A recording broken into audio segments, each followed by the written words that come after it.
Hello everyone, welcome to Olive Board. My name is Varsha Dhiman and here we are going to discuss about the top 20 MCQs. So this is the most awaited session for all the students who are going to target NABARD grade examination for the year 2025, right? So in this particular session, we have to discuss static portion MCQs, right? Basically from the agriculture and rural development portion. So uh, like nowadays I'm covering the agriculture portion. When we will over with this, we'll start the MCQs from the rural development portion. Okay, so let me tell you about that. Today I will be covering the MCQs from the forestry and environment related session. So you will find that these questions are important in your general awareness portion also, because we are going to cover about the national park related questions, wildlife related questions, and some important organizations and forest related questions, right? So let's start our discussion. But before proceeding forward, aspirants, I want to request you, please subscribe to our YouTube channel so that you will get the notification of all the classes on time, as well as download the application of Olive Board from Play Store, register yourself there so that you can get the PDF of YouTube sessions from there, as well as connect with me on my Telegram, that is Varsha Dhiman. All right, so let's continue. So as always, what we do, firstly we discuss the answer of the last homework question and then we proceed forward. Okay, so चलिए हम बात कर लेते हैं about the last homework question. But before beginning today's session, I want to tell you about a very beautiful quote, that is, don't be busy, be productive. Like most of the people, what they do, they spend their most of the time in thinking about so many things, and but at the end they will not get anything in return, right? So what I want to tell you here, that you don't need to be busy all the time. Okay, you need to be productive. Like whatever the time you are spending on anything, you need to value the time. Okay, so here the question number 20, that red data book provides data on. Okay, so this was a homework question. ये आपका homework question था कि red data book जो है वो किस बारे में इंफॉर्मेशन आपको देती है. रेड लायंस के बारे में, रेड बर्ड्स के बारे में, list of plants and animals के बारे में, या फिर एंडेंजर्ड प्लांट एंड एनिमल्स के बारे में. ठीक है, तो the right answer for this question is, ये हमें endangered plants and animal, that is published by International Union for Conservation of Nature and Natural Resources. Okay, जो रेड डेटा बुक और रेड लिस्ट रिलीज होती है, उसके अंदर उन सभी एनिमल्स की और प्लांट्स की इंफॉर्मेशन होती है जिनकी पॉपुलेशन अभी आपका खतरे में है, एंडेंजर्ड है. ठीक है, तो the right answer is option number D. Okay, now this is the first question of today's session. Okay, so first question is related with Gahir Matha. So what is Gahir Matha? It is the name of a wildlife sanctuary. So here the question is कि देखो इस question के साथ आपके ना दो तीन question हो गए. एक तो गहीर मता is a wild life sanctuary, दूसरा ये वाइल्ड लाइफ सेंचुरी कहाँ पर है, उड़ीसा में है. तीसरा क्वेश्चन ये, this is the only wild life sanctuary four, तो कौन से एनिमल की पॉपुलेशन यहाँ पे रिजाइड करती है, फेमस कौन से एनिमल के लिए ये है. Is it famous for elephant, is it famous for turtles, is it famous for crocodile, या फिर deer. Okay, the right answer for this question is it for crocodile. ठीक है, क्रोकोडाइल के कंजर्वेशन के लिए यहाँ पे सबसे ज्यादा क्रोकोडाइल की पॉपुलेशन रिजाइड करती है. देखो मैं आपको बता देती हूँ, एक ऑलिव रिडले टर्टल होते हैं जो सबसे ज्यादा आपके उड़ीसा कोर्ट में पाए जाते हैं. ठीक है, उड़ीसा के कोस्टल रीजन में पाए जाते हैं. तो you should not confuse with के टर्टल के लिए होगा. ठीक है, it is for Gahirmatha is for crocodile. ठीक है, नेक्स्ट है Van Mahotsav was started in the year. So अभी नेक्स्ट मंथ में आपका जो जुलाई मंथ का फर्स्ट वीक होता है और अक्टूबर मंथ का फर्स्ट वीक होता है. ठीक है, जब आपका मॉनसून है अभी स्टार्ट हो गया, तो दैट इज अ टाइम कि आप कोई प्लांटेशन करते हैं, आप कोई सीडलिंग्स को प्रॉपर आपका वाटरिंग हो जाता है क्योंकि आपका रेनफॉल है. ठीक है, तो कोई भी स्प्राउटिंग, कोई भी जर्मिनेशन बड़ा क्विकली हो जाती है.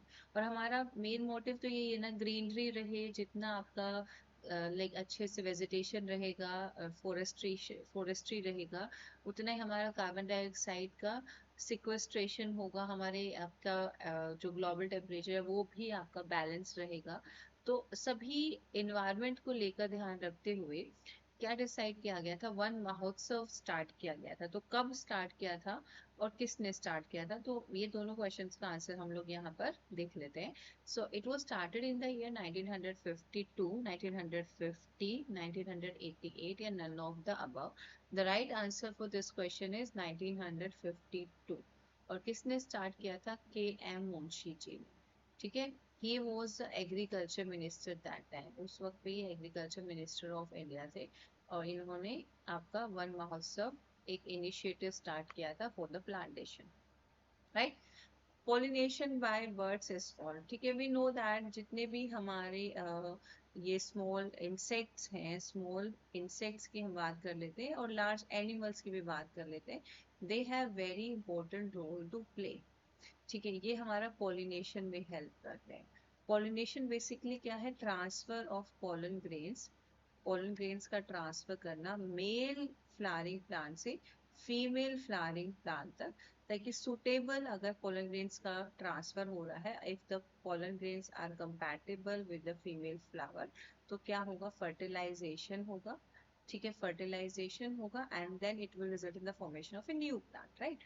तो here the phenomena about pollination, अगर बर्ड्स उसमें अपना सीड्स को कैरी कर रहे हैं, देखो अभी अभी आपने राइस का सोइंग सीजन स्टार्ट होगा, ठीक है, तो बर्ड्स क्या करती हैं, वो फील्ड से कुछ सीड्स को पिक करती हैं, कुछ कंज्यूम करती हैं, कुछ यहाँ थ्रो कर देती हैं।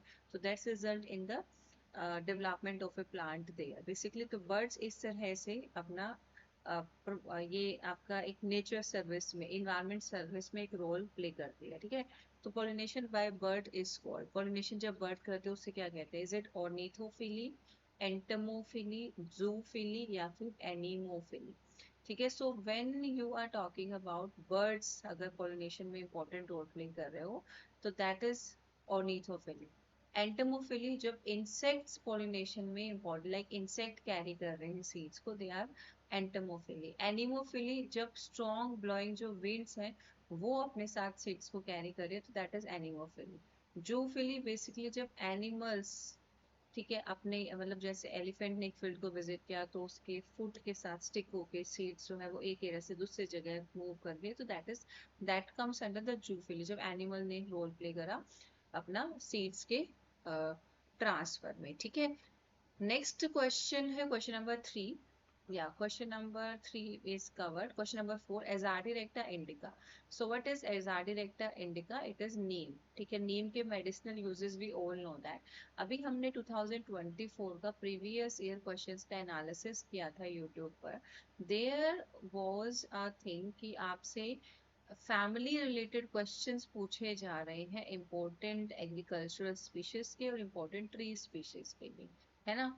और उसके अलावा आप लोगों से साइंटिफिक और बॉटनिकल नेम भी पूछे जा रहे हैं, जैसे आपका राइस का आ चुका है, मेज का आ चुका है, सोरगम का आ चुका है। तो in future you might see the scientific name of other plants, agriculture crops और फॉरेस्ट्रीज, ठीक है।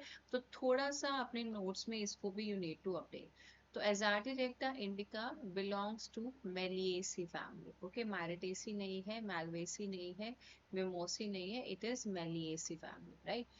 Question number 5 is there, Casuariana root nodules are formed in the association with. तो बेसिकली आपके जो हायर प्लांट्स की रूट्स होती हैं, what the plants need, plants को चाहिए न्यूट्रिशन, तभी उनको उनका ग्रोथ अच्छे से होगा, ठीक है। तो हायर प्लांट्स के रूट्स जो होते हैं बैक्टीरियल स्पीशीज के साथ, जो कि सॉइल के अंदर रेजाइड कर रही हैं, उनके साथ सिम्बायोटिक एसोसिएशन में रहते हैं। विद दैट थॉट कि जो रूट नोड्यूल्स वो फॉर्म कर रहा है, ठीक है, वहाँ रूट नोड्यूल्स की हेल्प से बैक्टीरिया उस प्लांट के अंदर क्या करेगा, उसको सर्वाइविंग स्पेस मिल गया, वो सर्वाइव करेगा और इन रिटर्न वो नाइट्रोजन फिक्सेशन करने में हेल्प करेगा, ताकि प्लांट की नाइट्रोजन की जो रिक्वायरमेंट है वो पूरी हो जाए, ठीक है। और बैक्टीरिया को यहाँ पे शेल्टर मिल गया, फूड मिल गया। तो casuarina root nodules are formed in the association. तो कैजोरियाना प्लांट में, कैजोरियाना इक्वेसेटिफोलिया प्लांट में, जो ट्री है सॉरी, उसमें जो रूट नोड्यूल्स फॉर्म होते हैं वो कौन से बैक्टीरिया के इंटरफेरेंस की वजह से होता है। कौन सा बैक्टीरिया इसके साथ सिम्बायोटिक एसोसिएशन में रहता है? Is it Frankia, is it rhizobium, is it VAM fungi that is vascular arbuscular mycorrhiza, is it AM fungi that is arbuscular mycorrhiza? The right answer for this question is Frankia. Rhizobium basically जो ये bacteria है, आपके जो leguminous plant है ना, ये इनके roots के साथ सिम्बायोटिक एसोसिएशन करके रहते हैं, ठीक है, और वही अपना रोल प्ले करते हैं नाइट्रोजन फिक्सेशन का, ताकि प्लांट को नाइट्रोजन न्यूट्रिएंट ये प्रोवाइड कर सके, और इनको तो शेल्टर मिल ही रहा है। डायोस्पायरोस मेलानोजाइलोन इज अ सोर्स ऑफ, तो ये आपका साइंटिफिक नेम है तेंदुपत्ता, ठीक है, तेंदुपत्ता का साइंटिफिक नेम है, और तेंदुपत्ता का यूज किया जाता है बीडीज को रोल करने के लिए, तो it is a source of bidi leaf. तेंदुपत्ता बीडी लीफ ही है, और ये बीडी रोल करने के लिए यूज होता है, ठीक है। Oldest national park in India is establish in which year? ये तो आपको पता ही होगा, this is a general awareness question also, कि इंडिया का सबसे पुराना नेशनल पार्क कौन सा है and when it was established. तो सबसे पुराना नेशनल पार्क, ठीक है, before independence even it was establish, तो ये आपका उत्तराखंड में एस्टैब्लिश हुआ था, मैंने हिंट दे दिया है। So right answer for the question, Jim Corbett national park 1947, Hemis national park 1936, Jim Corbett national park 1936, Betla national park 1947. What should be the right answer for this question?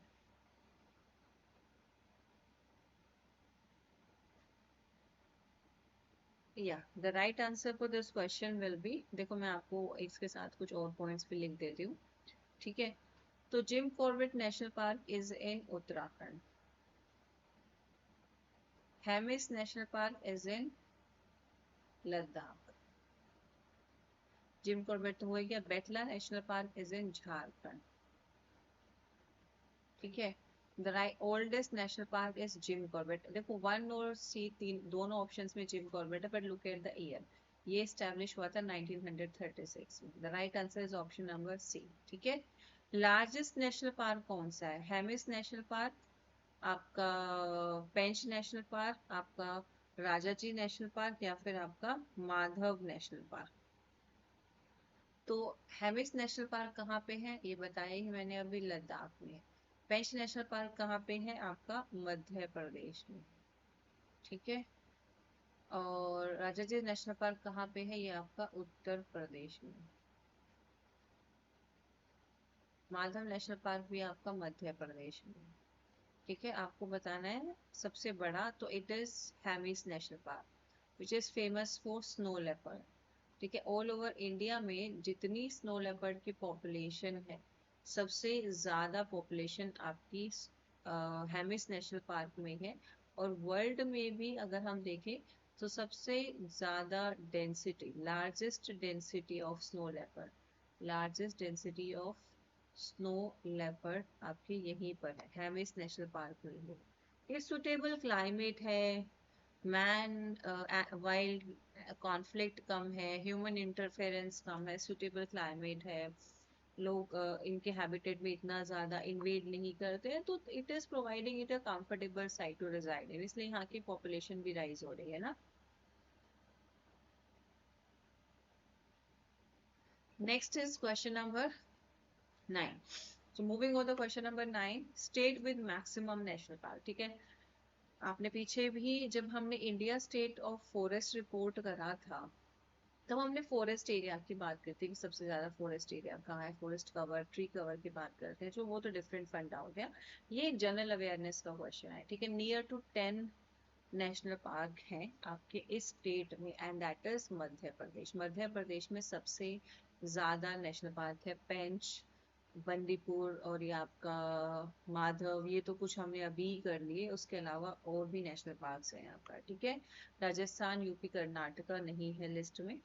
Next है हमारा question number 10, Kanger valley national park is located. सबसे ज्यादा बच्चे इस question में confuse करेंगे, I know that they will confuse. Kanger valley national park is located at, option number 1 is Himachal Pradesh, option number B is Chhattisgarh, option number C is Uttarakhand, option number D is Karnataka.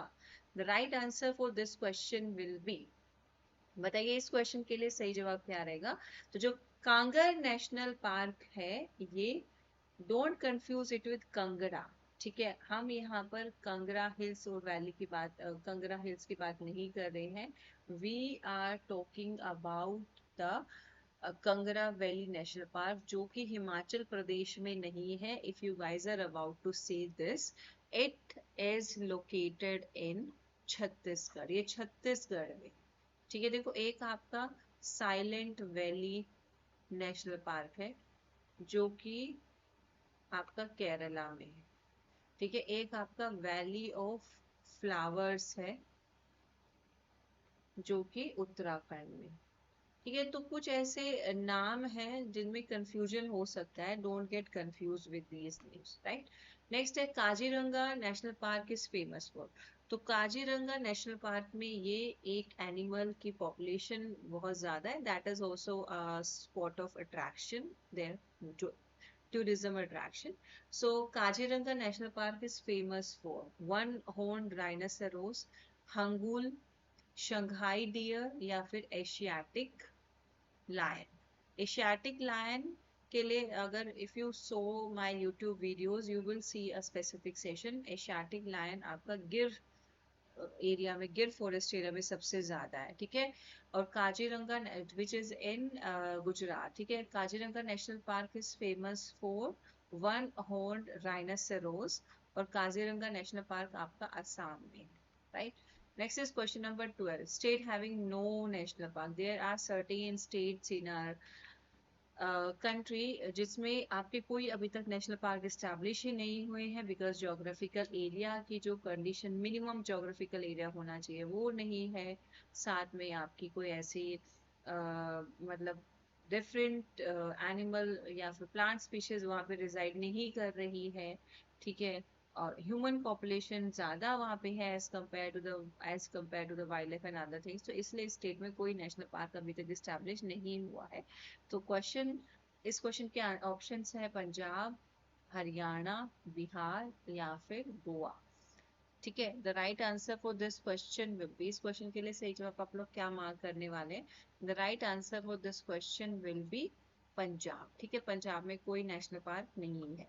Okay, for the first time the word social forestry was used by. So as I told you कि कुछ questions forestry के रहेंगे और कुछ questions रहेंगे यहाँ पे आपके इन्वायरमेंट रिलेटेड, है ना। तो जनरल जो आपके इन्वायरमेंट रिलेटेड क्वेश्चन है, तो आपसे पूछा गया social forestry, when you are doing the forestry practices on the community land, और जो भी आपको वहां से ऑब्टेन हो रहा है, जो भी आपके अंडर प्रिविलेज्ड फैमिलीज हैं और जो कम्युनिटीज हैं जिनके पास रिसोर्सेज नहीं है इतना अपना लाइफ सस्टेन करने के लिए, तो यहाँ इस फॉरेस्ट एरिया से जो भी ऑब्टेन होगा that will be given to them, है ना। वो उनको प्रोवाइड करेगा जो बेसिक नेसेसिटीज है, फैसिलिटीज हैं।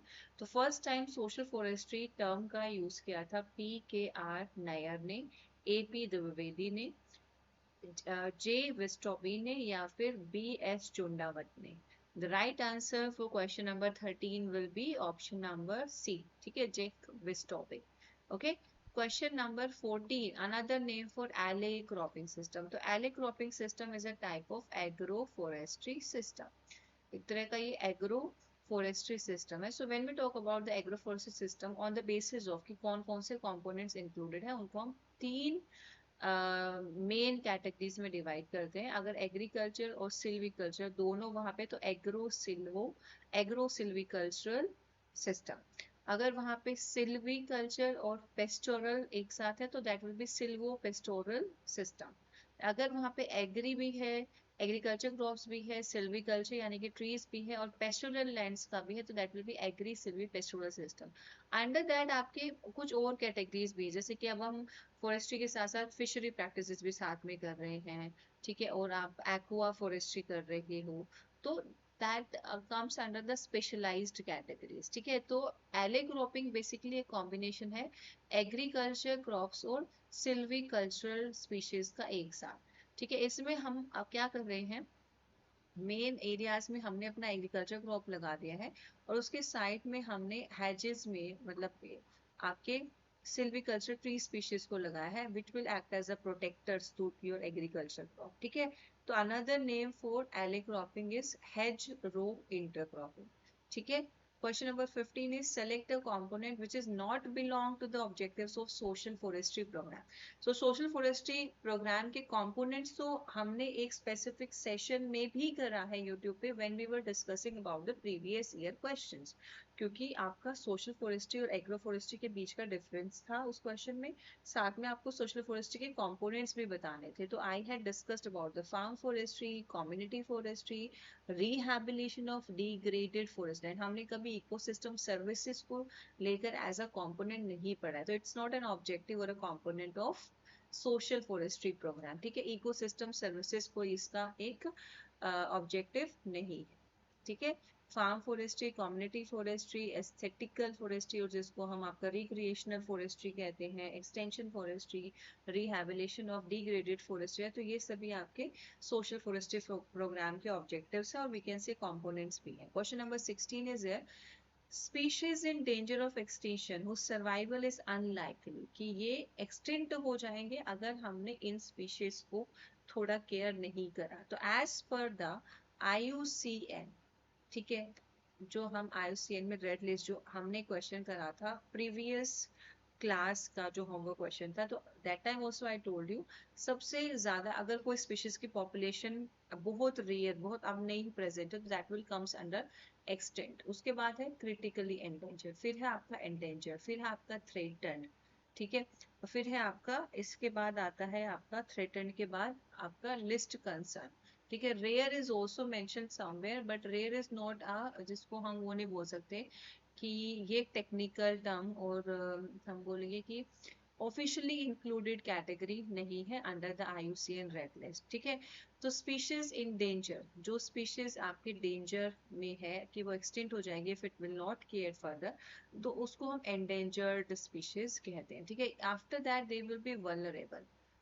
एंडेंजर्ड के बाद एक और category that is vulnerable. Rear is not a official category है. ओके, क्वेश्चन नंबर 17 इज है so there are some biosphere reserves.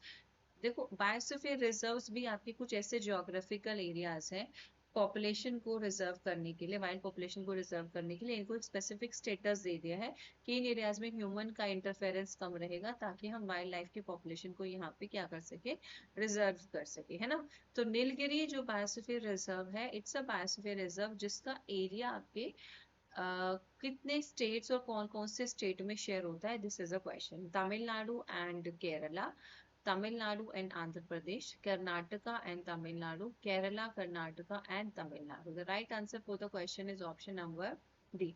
तो नीलगिरी बायोस्फीयर रिजर्व कवर करता है कर्नाटका, केरला एंड तमिलनाडु. ठीक है, question number 18 is there project tiger was launched in their. इसको कौन से ईयर में लॉन्च किया गया था? So it was launched in the year 1980, it was launched in the year 1985, 1973 or 1970. The right answer for the question is 1900. बताइए A, B, C और D. Option रहेगा C is the right answer. ठीक है, question number 19 is an open forest will cover dash percentage tree canopy density. मैं आपको एक बात बता देती हूँ, देखो वेरी डेंस है, ठीक है, डेंस है और आपका ओपन है. ठीक है, अब मैं आपको एक चीज यहाँ पे बता देती हूँ कि मैंने जब आपको India state of forest report 2023 कराया था, दैट टाइम ये क्लासिफिकेशन होता था. कभी कभी ऐसे क्वेश्चंस आपसे एग्जाम में पूछे जाते हैं, आप देखते रह जाते हो अपने नोट्स में कि यार ये तो कोई डायरेक्ट हेडिंग मेंशन नहीं है. तो आपको इसके लिए जरूरत है कि टॉपिक देखो जाके, वही टॉपिक से आपको आइडिया लगेगा कि हाँ ये जो क्वेश्चन है वो इस टॉपिक से बिलोंग करता है.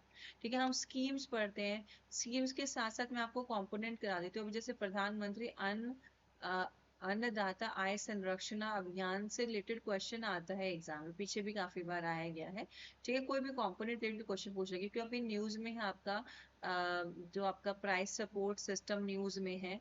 ठीक है, हम कोशिश कर रहे हैं कि हम दाल में, हम पल्सेस के प्रोडक्शन में सेल्फ रिलायंट हो जाए, आत्मनिर्भर हो जाए, इसलिए 100% प्रोक्यूरमेंट गवर्नमेंट जो एजेंसीज हैं, सेंट्रल नोडल एजेंसीज हैं, उन्हीं में ही कर रहे हैं ताकि फार्मर्स का जो हित है, फार्मर्स जो है उनको फेयर प्राइसेस मिल सके, फेयर रिन्यूमरेशन मिल सके और फिर वो अपने पल्सेस के प्रोडक्शन को कंटिन्यू कर दे, है ना.